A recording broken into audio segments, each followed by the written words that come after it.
Cursor नाही दिसत. नाही दिसतंय? नाही. स्टॉप झालंय इकडे. थांबलंय. हां. म्हणजे जो हा यू कट जो खाली आहे ना एकदम डायमेंशन केक पर्यंत हां. कळलं ना तुला? हां.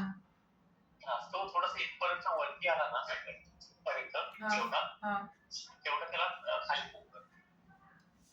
म्हणजे जर तू सुरुवातीला घेशील ना तर आपण हा त्या एकदम इथपर्यंत खाली आहे ना 0.5 पाहिजे आपण डिस्कस मारलं ना त्याचा चान्स होता. तर हा एवढा न करता हा इथून असा येईल ना असा येईल. कळलं तुला? असं एवढं येईल म्हणजे टीकच्या वरती येईल एवढं करायचं. ओके.